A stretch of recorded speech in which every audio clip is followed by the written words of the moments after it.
We have Emily Skye, who is a director and has done many feature films. She has so much advice for anybody who's looking to get into the role of director, DP, into feature films, how she got started, and why you should just keep creating if you want to get to this level.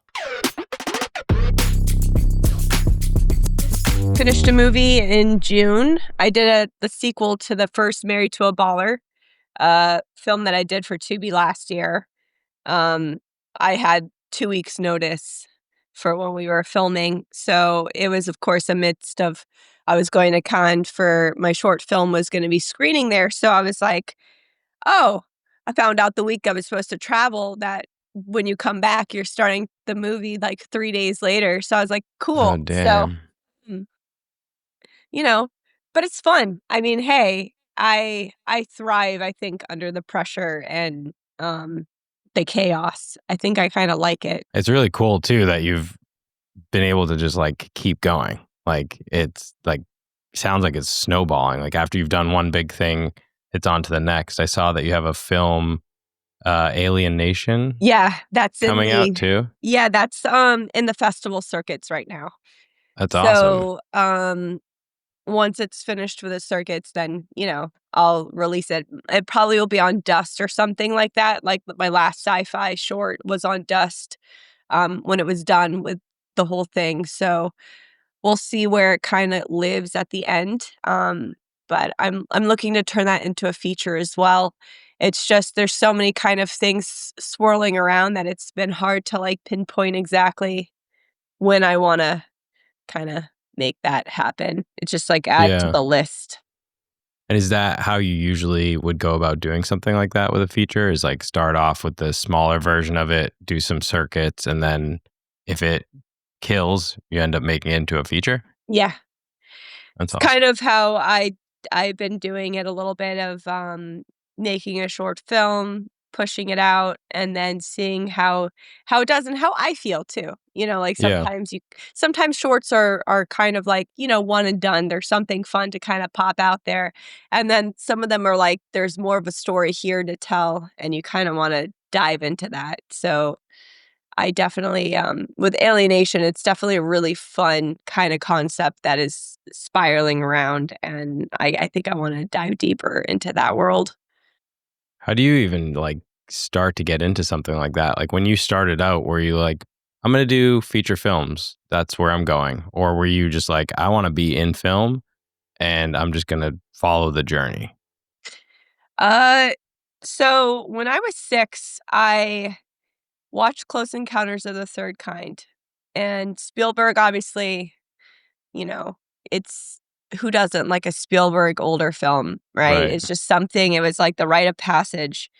But I was, 6 years old and I saw it, and I didn't know what that meant of being a filmmaker or anything. I just knew that I fell in love with sci-fi and that kind of world. So I picked up my mom's camcorder and I just started making films. They were all short films. I was recording over a lot of family recorded content, but at the time I was just like making stuff, and it wasn't until I was about 18 years old did I know what that word was, because we didn't have social media. There was no YouTube, there was no Right. Instagram or there was nothing, at that point. I mean, I just got a phone, I That was think when kind I of was nice though. yeah, it was great. There's nobody can like post those videos of me going through high school and Right. there was I a loved lot it. of I stuff. love not growing up with social media. It was I amazing. think it was great. I mean, I look at my old Polaroids and my old, just our cameras that we were taking Yeah. pictures with, and all of the stuff that we would be in jail probably with some of the half the things that I we were know, all right? running around doing. But no, it was really when I was 18 when I started modeling when I was 17 because I was trying to figure out how to get into the industry because there was no directions of how to do this. Right. And I started working with Michael Mann, the director of Miami Vice. I actually auditioned because I was acting too, and I had a callback for the one of the roles of she was like the lead uh girlfriend of the drug dealer or whatever. Hmm. And I had the callback, but I was in Ireland, and my agency didn't tell me that I actually ended up getting a callback, and then I booked it even though I didn't go to the callback. So I came back to like this long many messages on my parents' voicemail box, and they're like, "We thought you wanted to do this," and yada yada. So I said, "Well, I'm sorry. I know you guys probably booked the role already, but like, can I do it? Be a part of the film?" So I was like an extra, but then I ended up becoming friends with the crew and Michael even, and I was seeing everything, and it was that set that I realized at 18 that I was gonna be a film director, and that was the word that I was looking for of, like, what it is that I was trying to do.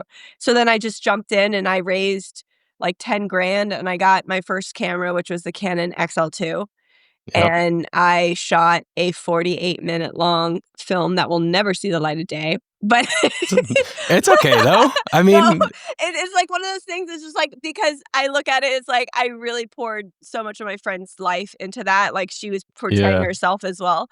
But it was we did it, and then that started it, and then I rolled into music videos. It's yeah. directing and DPing music videos, um and then the rest here I am almost I don't even know, like, that's scary to say almost 20 years late 20 years later, actually, because 'cause I'm turning 40 in December, so it's freaking crazy that it's that long, you know? Yeah, but that's what people don't see. They see the like current where you're at, and they don't see the journey that it took necessarily. Like maybe you have some things that like you have the behind the scenes Yeah. where you're showing like you're building, but like 20 years of building is a long time. But I mean, that's what it takes. It's not this overnight, like everybody wants to be a famous director or DP right now and like do big films. But in order to get there, you have to put in the work. People don't want to do that. Yeah.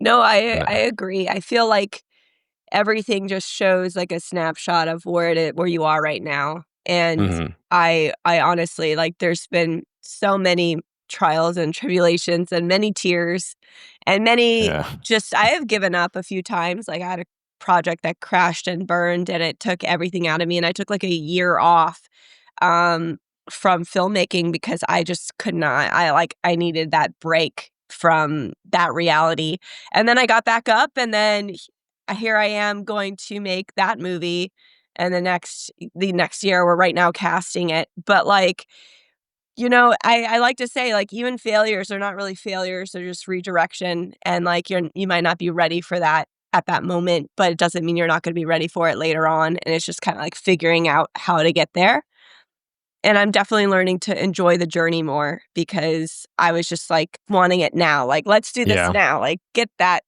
to that place, and I lost so many just moments. I think even on this, doing this second Tubi movie, I really took moments of just like, "Wow, this is a blessing that I get to be here and do the things that I love to do and, work with some really awesome people, and my cast is incredible, and my team is amazing," and, like, just taking more gratitude towards that because sometimes I just put my head down, I get through it, and then you forget what you just did, you know? Yeah. I think the moment of the failure too that you talked about, like that's I mean, we all face something like that in different fields, but I know it too, like as a filmmaker and production owner, like you fail at the thing that you were hoping to like do and that it was going to kill. And then it almost just like depletes you of like continuing. But It it's really great to hear does. that you just like went back at it. You just took a year off and you went back at it because I think a lot of people look at like failures as like, that's it. Like, I guess I'm done. I guess I think I like pain, I don't know what it is that I'm like around 10, because at that point Yeah. there was so many rounds, and it's just like, I don't know, I think there's something in us that or in me, at least in filmmakers, that there's that Yeah. little something that voice that just doesn't wanna give up and that doesn't wanna stop, and it's kind of like, I don't know how to stop.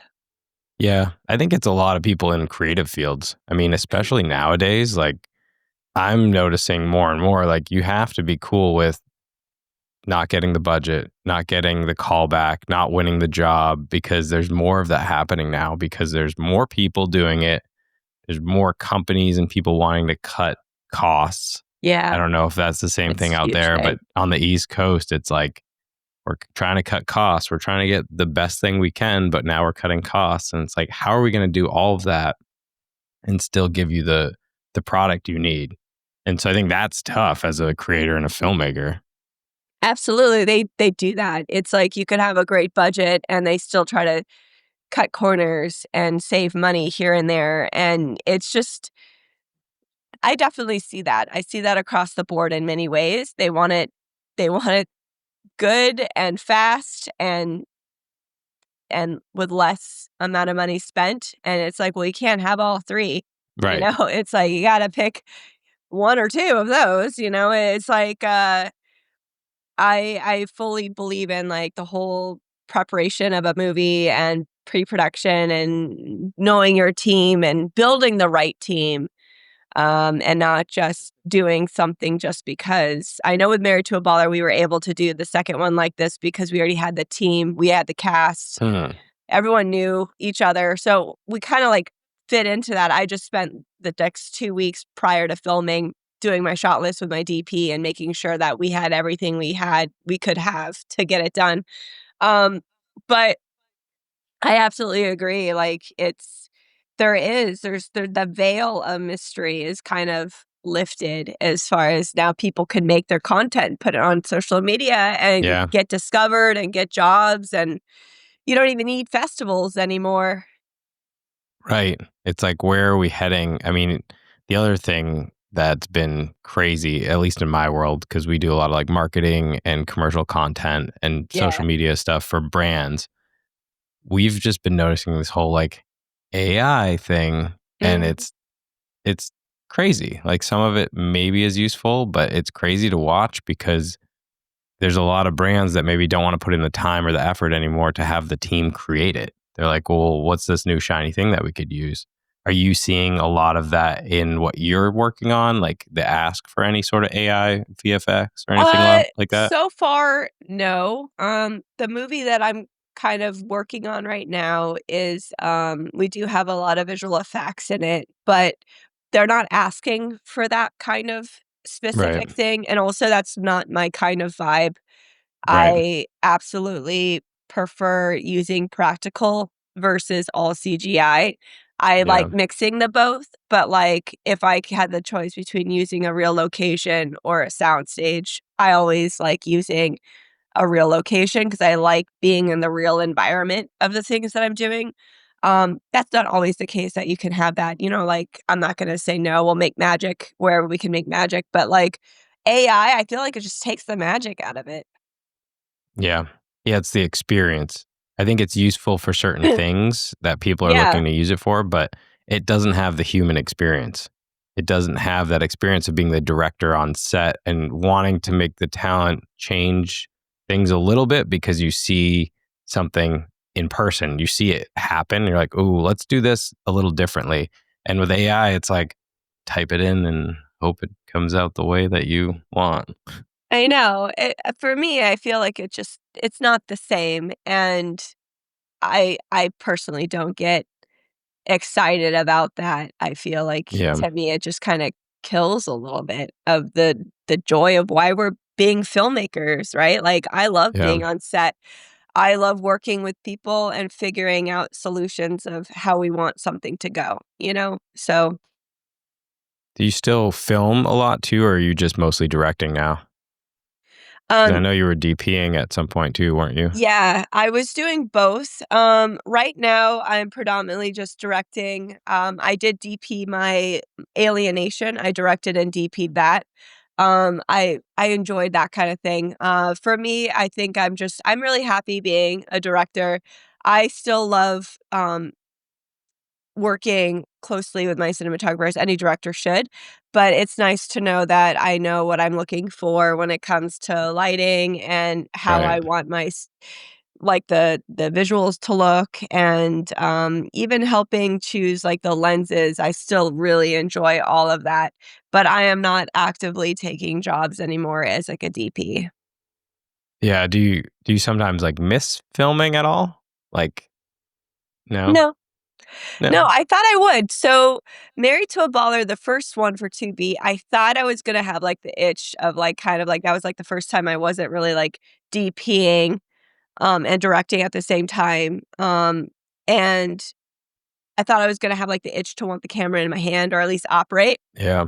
I didn't at all. Like, I trusted Sam, he's awesome, and I honestly I didn't have the desire to be behind the lens at the same time. Like, I did jump on here and there, but and I was standing the whole time watching, like, I was standing over his shoulder, I'm like, "Ooh," like, I can't I Yeah. have a hard time sitting there, first of all, but I didn't have that itch that I used to have. I'm, like, very happy where I'm at, and I'm still very hands-on, but I absolutely let my DP do their magic too, so That's good. I mean, it's yeah. good, like, you found something that you love and you're okay with letting the other thing go for now, at least. Because Yeah. I sometimes have a hard time with both of them because I love the tech and, like, filming and, like, the aspect of creating, but I also love directing because you get to trust the people in the positions and build the right team. So, because, like, Yeah. if you're trying to DP and direct, it's like, you're not gonna get 100% of both positions as much as you want them because you're kinda, like, splitting I yourself feel up. I feel yes and no. If you have a really solid team, you could still get what you want out of it, but it's still a little like, it is hard. But what I do like about DPing and directing at the same time is that I was able to make those adjustments as I was going along. Like, I didn't have to say, True. "Cut, we gotta move you here," this or that. Like, I knew my actors and where they were gonna walk and move because, like, I blocked them. And it was Yeah. just something that, like, it all flowed really well. But it's kind of like I'm not gonna say I'm never gonna not go back to, like, being a higher DP, but, like, I'm perfectly happy doing what I'm doing right now and going in this direction, but I feel like if you don't have that team behind you, it is very hard to do both positions at the same time. But if you have a team that you trust and you're all working together, like, I feel like it's absolutely manageable and that you could do it. It takes a lot more effort for sure, like, it's a lot more brain power, um, Yeah. but no, it's a it's good, but I'm very happy kinda just directing right now. Yeah. Yeah, that's good. Do you think that, um so you're a mom, and being a mom, do you think that you've learned a lot of things that you've added into your filmmaking world that have helped? Mm, absolutely. I feel listening has come a little bit better with, and a part of filmmaking, it's all about listening to, like, your team and seeing what everybody needs from you, and, being a mom has made me just be so much more nurturing, and so I feel like on Mhm. set, I nurture my team, I'm a better listener, um, I'm just more attuned to things, like, I'm like, "Did you eat Yeah. today?" Even simple as that, like, "Are you Yeah. eating?" Like, "How are you feeling?" Like, Yeah. I can notice when someone is off so much faster because my 13-year-old son over the years, you see all phases of stuff, and you're like I think absolutely it's made me a better human. Um, and it's made me a better leader, on set because I can see what's going on with my team even more because I'm more attuned to their needs versus being in my own bubble all the time. Yeah, I get that. I have a 3-year-old, so patience has been the thing that I've learned I'm still as I learning that. added into my Yeah. world. Yeah. Yeah, I mean, I'm still learning it. I'm It's still definitely learning not. that. Yeah. Yeah, but that's what I've added to my work world is patience because I've learned that through working with my 3-year-old, and Yeah. it's still fun though. I'm excited to do, like, I saw one of your behind the scenes where you brought your son on Yeah. set. It's Do you do so that good. often? I do. He was on the That's first awesome. movie, he was on this movie, he was on a bunch of my sets over the years. Um, I did, I gave birth, and then 2 weeks later, I did a music video, so I was, like, Nice. nursing him on set, No breaks. So, like, he's been on set since, he was born, and, now he goes to an art school and he wants to do, like, animation and horror films, and Cool. I'm like, I don't know where the horror came from, but go for it, Jace, if that's what you like, So Yeah. he's been making his own films, and it is just something so magical to watch him light up when, Diana, she was my DP on the sequel to Married to a Baller, like, she put the camera in his hands, and he was, like, walking with it, and he got to, like, look through the lens and everything, and, like, just seeing him light up is definitely Yeah. it's something really cool to, like, witness. So I look you're gonna have a blast when your little one gets to go on set.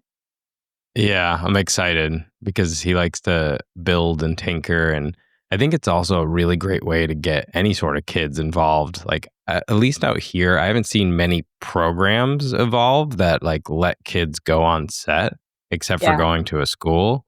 So I think more of that would be great to see. I don't know if out where you are, there's a lot of different programs where kids can be Yeah, on set. there is. So there's a high school that just opened up to middle school as well called G Star. And my friend Bobby, who I've been working with for like 14, 15 years, he runs the film department, the studio there. And all the students that go to that school get to work at the soundstage. That's And they all awesome. PA, they all learn, they all audition for stuff too. It's really amazing. It's a great opportunity for kids to be as soon as they end up out of school, they've already made so many short films, they've worked on real productions, like Tiger Woods always does commercials there. They just did, a commercial Sing with Travis Kelce, and, like, they're always doing stuff, and so it's a really great opportunity to watch these kids really come into their own voices and create and then also work on these sets. Yeah, that's cool. I don't know of anything like Boston area, maybe in New York there's Yeah. something, but I haven't seen anything like up this way near Boston. It'd be cool to have something like That that would though, be because such a great thing. I think every state should have something like this, at yeah, least the film areas, they should have something like that because it's you just see a different kinda kid there, like, they're excited, they wanna be there, yeah, it's a public school too, so but the that's kids that are awesome. there wanna be there, so Yeah, it's almost like a trade school in a way because it's like learning a skill set that maybe I know when I was in school, like, yeah, I paid attention, but I wasn't really like into all the things. I was into more of like, hey, can I go shoot photos? Can I go shoot video? Can I go do the thing that's creative? I don't really want to sit here and do all the biology and that kind of thing. And so I think there's yeah, like an avenue for kids like that, and having more of that would be awesome. it would be so great. What part of Boston, what area are you in? So I'm north of Boston. I'm in New Hampshire. I'm Ah, like an hour. I'm like I a couple know New hour Hampshire and a very half. well. Really? Yeah, my family, we have a place in Wolfboro, New Hampshire, Lake Winnipesaukee. Yeah, I was just up at Lake Winnisquam, right next to it. Okay, Yeah, so okay. Yeah, I we fly live into in Boston and then Portsmouth. drive. Yeah, I know Yeah, I live in Portsmouth Portsmouth. very well. Yeah. Yeah. Okay. I grew up in Maine, so I went to Boston for a little bit for work, and then my wife and I came back up here, and I love it up here. It's awesome, and No, it's Winnipesaukee great. is super fun. And I like Portsmouth too. I go there a lot as well. It's fun. Um, Yeah. it's just all such a we would ski in Sunday River Valley in Maine Yep. and, like, Yep. go all up there, the loon and everything. Like, we're all it's, it's awesome. I love being up there. Yeah, it's a good place to be, good escape. The work around here isn't as like crazy as like a bigger city, but make it work, go down to Boston when we have to. And yeah, I never did the LA thing. I've been there a bunch for work. I love it when I'm visiting, but I don't know if because that's where you're at, right? I'm in Florida. Oh, I thought you were in LA for some Yeah, reason. so my home base is, West Palm, Florida, and then I Okay. work out of LA a lot, so, like, I travel back and forth. I co-parent with my Okay. son's dad, so, like, I stayed home base in Florida for us to co-parent, and our families are here, it's just better for our son to be with family and friends. Yeah. But I've been going back and forth to California for a very like, over 13 years now, but yeah, like, I work out of there. I'm in Larchmont when I stay there. The LA thing, I like to visit. I like to be a part of that whole scene. But I don't know that I could ever live there. You made a studio film in 12 days.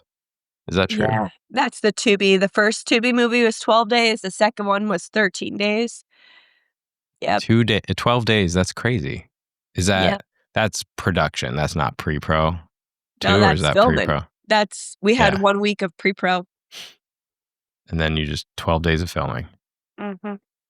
So I guess my question on that is like, is it because that's the best way to do it with the budget that you had, or is it some other reason for doing that? Um, so these movies are the first ones that I am not like involved in the finance, any of the Got budgeting. it. Um, Tubi called me.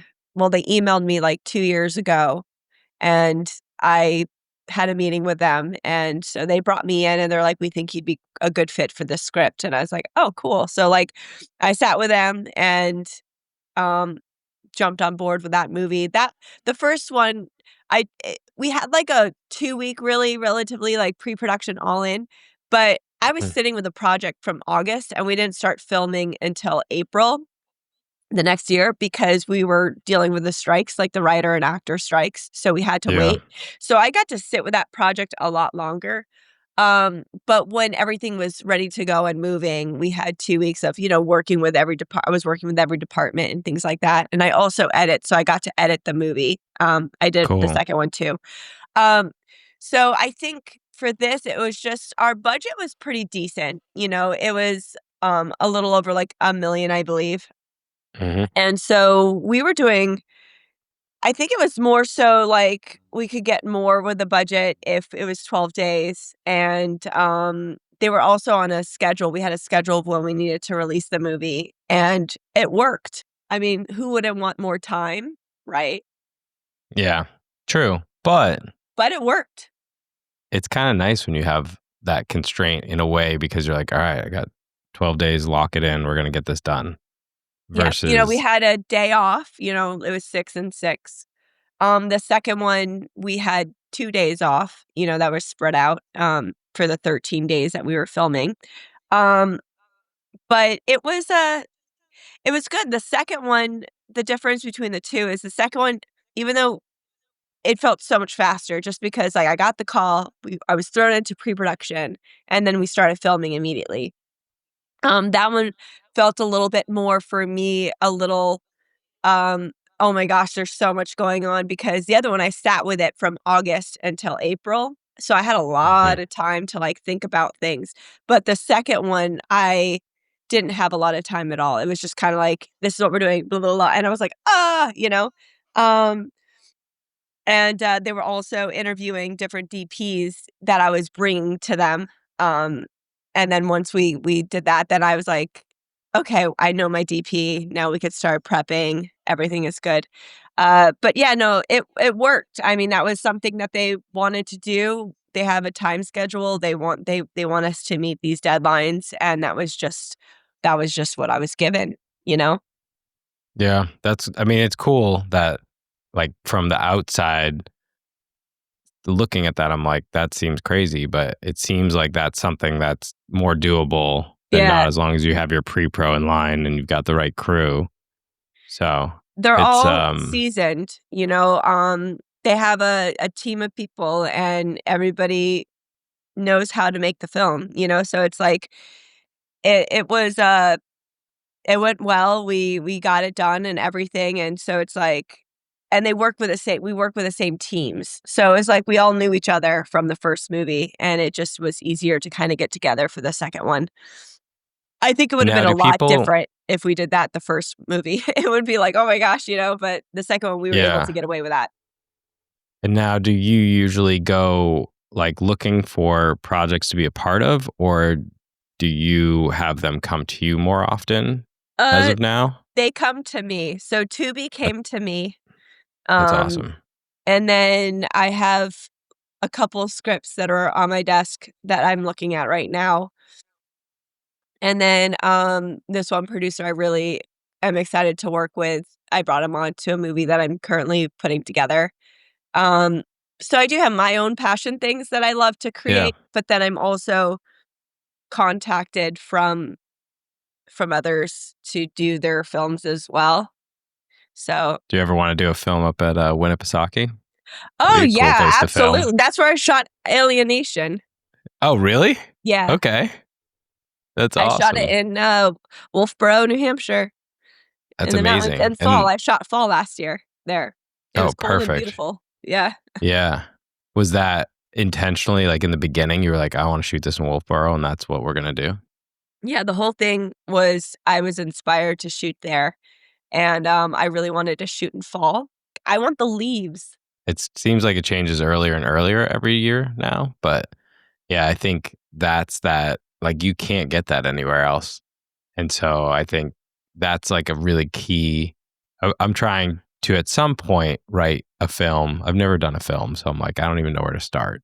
I'd love to write something, but it's always my goal to do it in New England, whenever I do it.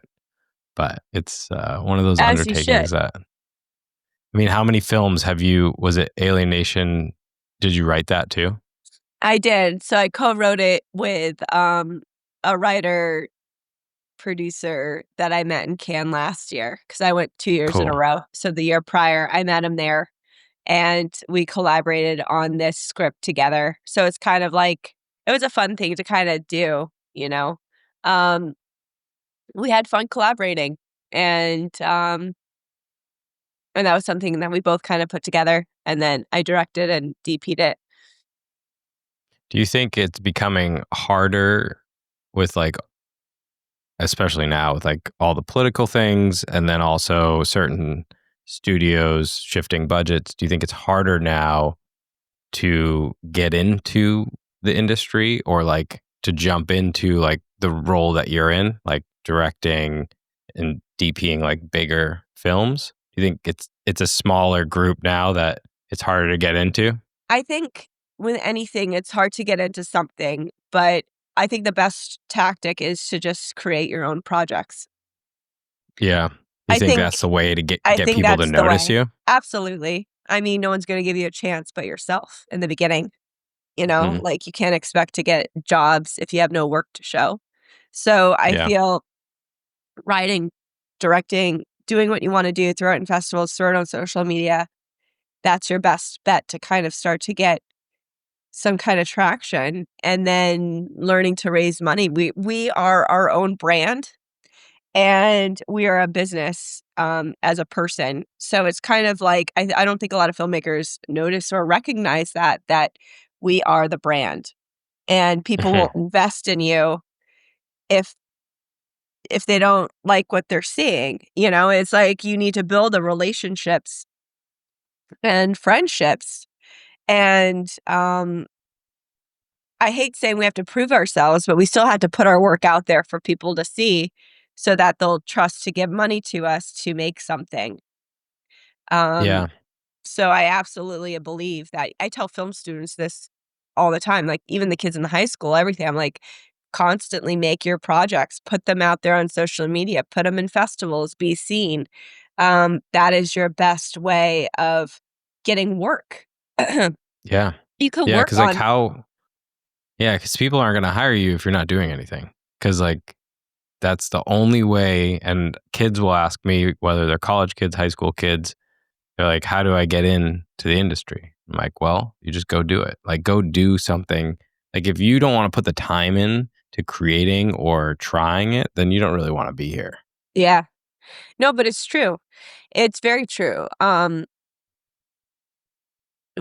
have to motivate yourself. It's a very one-sided relationship for a while, You Yeah. gotta do everything, and then when you start building your team, it becomes a we, But in the beginning stages, it could get very lonely, You gotta motivate yourself. Not everyone sees what you do every day, So it's like Right. you gotta do it and figure it out. Like, the way it works for me is not gonna work for somebody else. Like, everyone has their Right. own path and a direction that they're gonna go in, and that's what's beautiful. Like, people say competition and all this stuff, but there's no reason to compete because we all have a different voice and we all have a different path, and what's meant for Right. you will always be for you, and no one could take that, you know?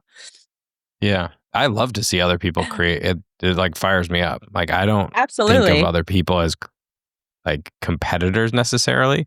Like, sure, Yeah. there's people doing the things that I would like to do, but it doesn't mean that they can't do that same thing and then I can also do it as well. And I think people do look at it and they're like, oh, they're doing this thing, they're better than me or whatever it is. And I think it's the wrong mentality because the more that people create, the more it inspires. And the more that we can all get inspired from everything that everybody else creates around us. That's how I look at it, at least. Yeah, I agree with you. I feel that I cheer on my friends. Yeah. I have so many friends in this industry that are actors, writers, directors, producers, and whatever projects they're doing, I'm like, "Congratulations, that's awesome. I'm rooting for you." 'Cause it's hard. It's hard getting anything made. Yeah, it is. It's hard doing anything that you love because you're always going to love, I think at least, you're always going to love the thing more than maybe everybody else does because you're Of course. passionate about it. And Yeah. so if you make something that you're really passionate about and maybe it doesn't hit as well as it was supposed to, it doesn't mean that it wasn't good. It just means that you were more involved and more passionate about it, I guess. I Yeah. think some people get like turned off by that. If they make something, they're super excited about it, and then it just doesn't do as well as they have hoped. I think it's absolutely true. Sometimes, that's why I say, as much as you wanna do stuff for the audience, you need to do things for your soul. Like, what makes you happy and gets you excited, and then the right people will resonate with what you're making. And, I mean, because art is always gonna be subjective. You can't make everyone happy, and there's always gonna be someone that doesn't like it, So it's just make it for what makes you happy inside and keeps your integrity together. Is there anything that you are looking forward to doing in the future that you haven't done yet in filmmaking? Like, is there Um a genre or is there like a thing that you really want to do? Yeah, so the movie that I've been working on for 13 years is called Significance, and it is a 13 years. sci-fi. Yes, I optioned this book series, and it has gone through a lot with me, and, I believe in it. It's like X-Men meets The Notebook, so it's about meeting your soulmate and getting superpowers, and, it that I'm very excited about because I love fantasy. I love romance and fantasy, and add in that just super I just love supernatural fantasy, sci-fi, love stories, and, powers, and all of that. So, I'm very excited to do this movie. It's been a long time coming. The cast that we're putting together right now with my casting director, Shannon, um, I'm just over the moon excited. That's, my priority. I have all these other things that are kinda swirling around, but, that project is, the project that I've been grooming myself for the last 13 years, so I'm excited That's about that. awesome. Yeah. And when do you think you'll start production on something like that? So we were supposed to start filming it this October, end of September, October, but Yep. we're pushing it to spring next year just because we have some of the cast that we want are booked. Okay. And so we're kind of trying to finagle a schedule so that we can have them in the movie. And something that takes 13 years, is it because it just wasn't the right time? Was it not finished? Was there aspects of it that just people didn't like? Like, why 13 years? The studios that I approached, they all were very interested in the movie. I was even talking with Morgan Freeman at one point, and then the pandemic hit, and then obviously we didn't go that direction. I mean, I've spoken to so many different studios, but before I started making features as a director, I didn't have the experience to direct this feature. Right. So they were trying to bring in their own directors, and I was like, "No, this is something I wanna do." And so I held my ground with not just selling out because they were gonna put money there. I'm like, "I want to direct this. Yeah. This film has got me through so much." And I'm like, "I'm doing it."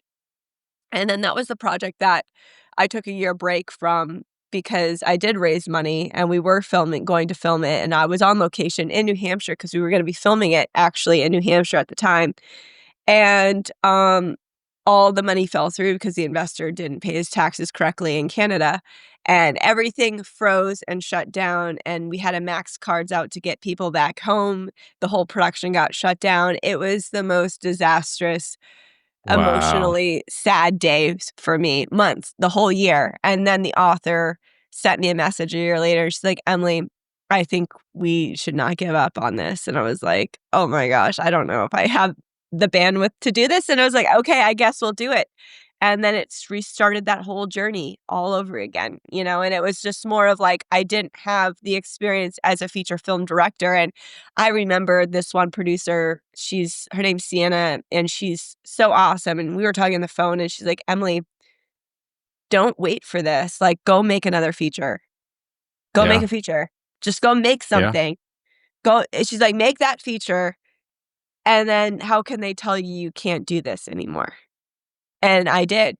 Literally that year, I made a feature, like 4 months after that conversation. So you got back into it, I even did, though it was disastrous. even though it was disastrous. When I say it was just the biggest life-crushing experience in that moment, it was. I don't know how I got back up, but the author and I had a call and we're like, "All right, let's do this again," you know? It almost needs its own story.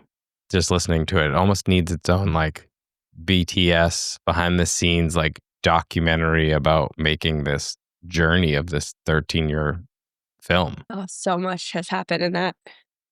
It feels It's, like there's a story behind making this film and how it's taken so long to get there and it's finally going to happen. That's yes. incredible. Thank you. I'm very excited. It's just it does need its own little backstory on it because, you know, just so much has happened. Like people see only a glimpse, like you said, and they have no idea what went on behind the scenes to make something Right. happen. And the tears and the failing, but it's like I never like saying it's a failure. It's just again, it's just a redirection and just figuring out how to get to the place you want to go. But in those moments, I did feel like the end of the world was upon me. You know, like um So what do you do? Like that happens. What do you do in those moments? Like is there an outlet that I know you mentioned you like to ride horses. Like, is there something that you do when you get to that place of like fallout that you're like, all right, I need to do some of this in my life to just well, in that reset? moment for like that was such a hit that I ended up doing virtual reality. Like I was working with NASA in Pasadena. I was doing hackathons with them, talking about Okay. storytelling, of course. But then, you know, that helped pivot me a little bit, but it wasn't like something my heart wasn't all in that. And then but for now, like when I make movies, I do have a horse and I would ride horses. I'd go to the beach. I start getting creative, trying to get myself out of the funk because a lot of people don't talk about like the depression you fall in after making a movie. You pour your soul into something and then it's done and then you feel this weird funk. I mean, I was in a funk this summer as well. I broke my ankle in December, landing on my ankle wrong, getting off my horse, and I had to I was in a cast for 3 months after getting surgery for my ankle, and really, there were so many things, and I had to learn how to walk again in April when I finally got to walk, and just the toll that kinda took on me mentally, and Yeah. then, I did a very high-pressured movie, and it was great, and then I was on this high, and then I went to an extreme low after, even though I was editing, and it put me in a really hard time, and I couldn't ride. My horse was in Ocala for a while, so I had to figure out, like, another avenue for myself so I wouldn't go completely insane, and that's when I started to make jewelry, like necklaces for myself, Okay. and then that kinda helped me feel a little like I'm making something with my hands, you know, like Yeah. something is coming to fruition. But honestly, everyone has their own kind of something to do when they finish. But I do want to encourage everyone to have some kind of hobby outside of filmmaking that will help you get over the funk after making a movie or anything creatively. It can Yeah. happen to you at any time, and I was never prepared for, like, that kind of depression until it hit me after my first film I did. Yeah. No, I see it. I mean, it happens when you get that, like, we've done some commercials and things and you're like all hyped up. You're in you're in the trenches, you're making it, everybody's excited. It's like high stakes. And then yeah, you just fall Yeah. off and you're like, where's the next one? And it's like, well, maybe that doesn't happen like every other week or every month. It's like you got to get the next one. And I feel like filmmaking and feature filmmaking is the same thing. It's like you're not doing those like every month because that would be crazy. Or maybe, No. maybe, maybe I don't you know if are. I could do that every month, but, like, I definitely have things that I tried to, like, spread out so that I have, work and can pay bills Yeah, and things, but exactly. it's definitely I mean, there's some projects that hold your heart more than others, so they hit harder when it's over. Yeah. Yeah, Do you shoot any like photography or anything in your spare time, or do you do anything like camera wise, like for fun, or are you just I like you do. do crafts and things like that? I do photography and stuff. I am a brand ambassador for Lumix, Panasonic. I've been with them Cool.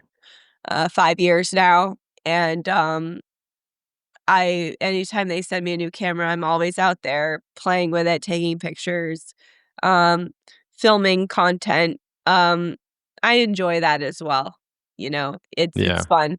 Even with my iPhone, I was doing, like, night shoots on the beach with the stars, which is fun to, like, that's cool. play with the exposures on your phone and, like, get the stars, like, that was fun. It is pretty incredible what you can do with a phone now. It's Like, insane. It's, like, great. I was like, "This is freaking amazing." Like, "What?" it's not as much as it was about the tool anymore. It's about like the story and the function. Like you could have all the cameras in the world, but if you don't know how to use it right and if it's not the right tool, which I'm Yeah, sure you can attest to, like even in features, it's absolutely. like there's a certain camera that you want to shoot on because of a reason, or like you want to shoot Cook lenses or whatever it is. Like you have a specific look and feel. I don't think people understand that. They want the highest end camera to shoot something so simple. Again, you could have all the equipment, but not know how to use it, and Right. it won't look the same. I think at the end of the day, it's about understanding your story and understanding what that story needs. You're not Yeah. gonna just throw Cook lenses in a story that is more intimate, Yeah. because Cook anamorphics are super wide and well, they're anamorphic, so you're not gonna feel close to the subject, no Right. matter how close you get with those lenses. So, it depends, like, stay true to your story and don't just get things because people are using it. Understand why you wanna use those things. You can make magic with your phone now, like, Yeah. there's Filmic Pro app, you can film stuff, you can get lenses for your phone, like, stick it on your Yeah. case, and, um there's so many things, you could do. We have those tools now, you don't need to rent everything, you can literally start with what you have and master Yeah. that. Are there any tools on set that you like can't live without? Like whether it's applications or like certain things that you use all the time that you just can't live without? I always have my shot list printed. Like, I like my sides for the day, like, knowing what scenes I'm shooting. I like my shot list with my sides. I like everything printed so that I can have it ready to go and I can look at it because I don't like looking at it on my phone. I like Yeah. having I like having it printed so I can look at it. So I can't live without those tools with me at all times. I usually have, like, a hand monitor or I'm just standing behind, my DP watching, the monitor there. But really that's it. I just love having my sides and my, shot lists in hand. Like, that's things I cannot not have for the day because I need to see and, like, stay on track with myself. Yeah. I like having printed out things too because you're able to like note them and see them in person and the whole Yeah. like you've been using your phone all day and every day, and it's just nice to have something that you can actually flip through. So I agree. Having like a shot list or the pre-pro printed out is really helpful. Yeah, I Is there agree. anything is there anything that you would like, what's the top advice you'd give somebody who's like trying to get into what you're doing? Like, so there's somebody who's a creator, they do things very well, but they want to make it to the next level. They want to be a director for feature films. What is that thing? Is there like one thing to do? Is there multiple things? Is there any sort of path you could give them? I would say write that feature. I would say put out content on your social media. Make sure things are constantly current and that are moving. Um, I would say build a team to start making that feature as if it was gonna happen. Like, start putting together your dream cast and putting together the producers. I will say, like, choose your producers wisely and have the contracts and things like that because friends are all great and dandy, but things get lost in translation, so it's always better to cover your tracks. So I would always say have a contract. Um, and I would say, like, choose your team wisely and just start putting it together. Because when you have a team and navigating that together, it's easier than you by yourself. Yeah, I agree. It's the people that surround you for any type of project you're working on are the people that will help you actually make it happen. Like, Yeah. just because it's a friend doesn't mean that they're the best choice for the job. It's like find the best choice for the producer, the director, whatever it is that you need to fill, Yeah, because that's going to help you get to the next level. absolutely.